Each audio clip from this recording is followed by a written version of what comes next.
بسم اللہ الرحمن الرحیم۔ السلام علیکم ڈیئر اسٹوڈنٹس، امید ہے آپ لوگ ٹھیک ہوں گے اور آپ لوگوں کی زندگی خوشیوں کے ساتھ گزر رہی ہوگی۔ آج ایک اور نظم کی تشریح کے حوالے سے میں حاضر ہوا ہوں اور مجھے امید ہے اللہ تعالیٰ سے کہ آپ لوگ اس سے ضرور فائدہ اٹھائیں گے، ٹھیک ہے؟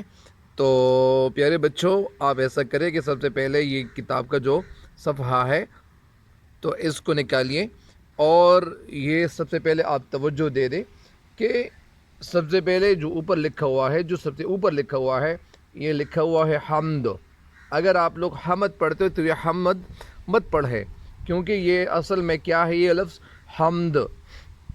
تو پھر حمد کسے کہتے ہیں؟ ہم تو آپ کو تعریف بھی کی گئی ہوئی ہوگی اور آپ لوگ سن بھی چکے ہوں گے، آپ لوگوں نے پڑھا بھی ہوگا۔ ایسا تو نہیں ہے کہ آپ نے بالکل پڑھا ہی نہیں ہے۔ یہ اردو ماشاءاللہ اتنی مشکل نہیں ہے، یہ آسان اردو ہے اور آپ لوگوں نے پڑھا ہوا ہوگا یا اسی طرح آپ لوگوں نے اس کے حوالے سے کچھ نہ کچھ سنا ہوا ہوگا۔ تو ہم کون سی قسم ہے یا کسے کہتے ہیں؟ تو اصل میں سب سے پہلے آپ کو نظم کی تعریف بتا دوں۔ نظم کی تعریف کیا ہے؟ نظم کی جو آسان سی تعریف ہے وہ یہ ہے کہ نظم وہ ہے جس میں ایک خیال بیان کیا جائے۔ اگر مطلب خیال کیا، یعنی وہ اگر لمبی چھوڑی بحث بھی کیوں نہ ہو، یعنی اس میں اگر بڑا خیال بھی اس میں بیان کرے اور وہ طویل خیال اس میں وہ بیان کر لیں، اس کو بھی نظم کہتے ہیں۔ مطلب اس میں 10 شعر ہو یا 20 ہو یا 50 ہو، 100 ہو، ہزاروں کی تعداد میں کیوں نہ ہو، لیکن ان سارے شعروں میں کیا بیان کیا جائے گا؟ اس میں ایک ہی خیال بیان کیا جائے گا۔ تو نظم کی تعریف تو وہ ہو گئی۔ ابھی حمد کسے کہتے ہیں؟ حمد وہ نظم جس میں اللہ تعالیٰ کی تعریف لکھی جائے یا بیان کی جائے، اسے حمد کہتے ہیں۔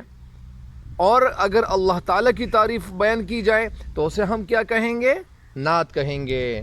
اچھا، تو ابھی آتے ہیں نظم کی تشریح کی طرف یا شعروں کی طرف، تاکہ آپ ان اشعار سے آپ کیا کریں؟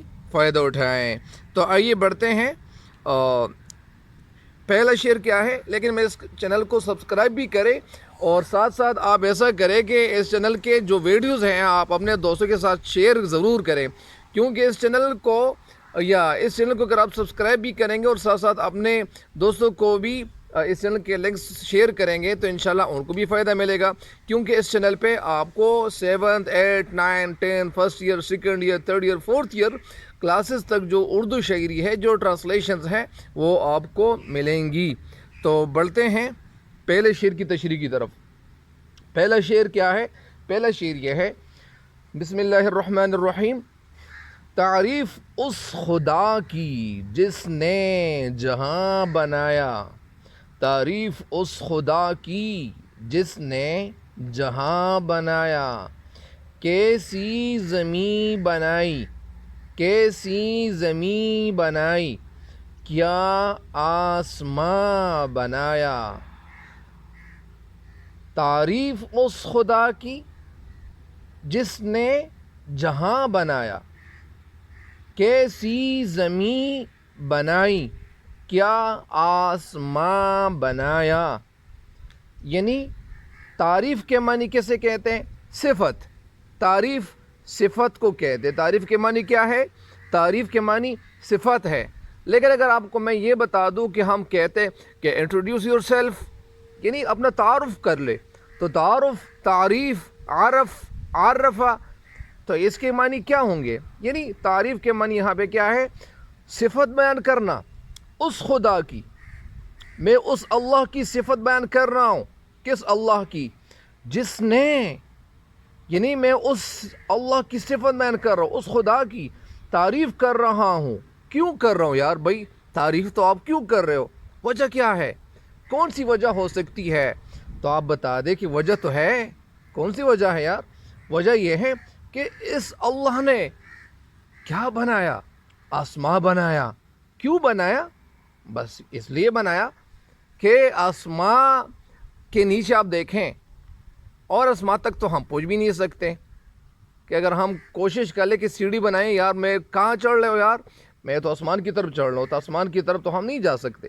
لیکن اللہ تعالیٰ نے کتنا بڑا آسمان بنایا، تو تعریف اس خدا کی، میں اس اللہ کی تعریف کر رہا ہوں، بیان کر رہا ہوں، صفت بیان کر رہا ہوں، تعریف مانی صفت بیان کر رہا ہوں، جس نے جہاں بنایا، کہ اس رب نے، جس نے یعنی جس رب نے، اللہ نے جہاں بنایا، کیا بنایا؟ جہاں، جہاں دنیا، جہاں کے معنی کیا ہے؟ دنیا، یعنی میں اس اللہ کی تعریف بیان کر رہا ہوں۔ شاعر اسماعیل میٹھی اس شعر میں کہنا کیا چاہتے ہیں کہ میں اس خدا کی تعریف کر رہا ہوں جس نے جہان بنایا۔ یار جہان میں کیا کیا چیزیں ہیں؟ تو جہان میں تو زمین بھی ہے، آسمان بھی ہے، پہاڑ بھی ہے، دریا بھی ہے، سمندر بھی ہے، پودے بھی ہے، جانور بھی ہے، انسان بھی ہے، ساری مخلوقات بھی ہے، اس میں پرندے بھی ہے، خوبصورت پرندے بھی ہے، ہر قسم کے پرندے اللہ تعالیٰ نے بنائے ہیں۔ اسی طرح اللہ تعالیٰ نے پھل، اسی طرح بہت سارے ایسے پھل اللہ تعالیٰ نے پیدا کیے ہیں۔ ہر موسم کے حوالے سے اللہ تعالیٰ نے مختلف پھل پیدا کیے ہیں۔ آج کل پھل کون سا ہے جو ہم کھاتے ہیں؟ وہ گرمیوں کے موسم کا پھل کون سا ہے جو پھلوں کا بادشاہ کہا جاتا ہے؟ جیسے آم بھی لوگ کھاتے ہیں، ساتھ ساتھ انگور بھی لوگ کھاتے ہیں۔ تو کیا ہے؟ تو اس کو ہم کیا کہیں گے؟ یعنی تعریف اس خدا کی جس نے جہاں بنایا۔ یعنی مطلب اس کا یہ ہے کہ اللہ تعالیٰ نے یہ زمین کیوں بنائی۔ بہرحال میں زیادہ تفصیل میں نہیں جانا چاہتا، کیونکہ ایسا نہ ہو کہ آپ اس شعر کی تشریح سے بالکل مطلب یعنی خود کو کچھ اور سمجھے کہ یار یہ تشریح تو ہماری سمجھ میں نہیں آ رہی۔ تو تعریف اس خدا کی جس نے جہاں بنایا، میں اس اللہ کی تعریف بیان کر رہا ہوں جس نے جہان بنایا۔ کیسی زمین بنائی، کیا آسمان بنایا، کیسی زمین، یعنی زمین کیسی بنائی۔ کچھ جگہ ایسی ہے کہ اللہ تعالیٰ نے سخت زمین بنائی ہے، لیکن مطلب پہاڑ۔ کچھ جگہ ایسی ہے کہ اللہ تعالیٰ نے نرم زمین بنائی ہے۔ نرم زمین میں لوگ کیا کرتے ہیں؟ نرم زمین میں لوگ کاشت کرتے ہیں، پھلوں کو وہاں کیا کرتے ہیں؟ پھلوں کو کاشت کرتے ہیں، سبزیوں کو کاشت کرتے ہیں۔ وہ سبزیاں لوگ کیا کرتے ہیں؟ سبزیوں پہ وہ سبزیاں لوگ کھاتے ہیں۔ تو کیسی زمین بنائی، کیا آسمان بنایا۔ اور اللہ تعالیٰ نے یہ اتنا بلند آسمان کیوں بنایا؟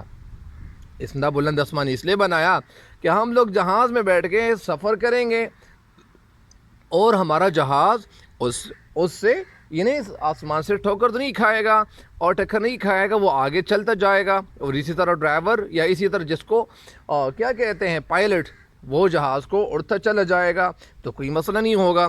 تو اسی وجہ سے اللہ تعالیٰ نے اتنا بلند آسمان بنایا۔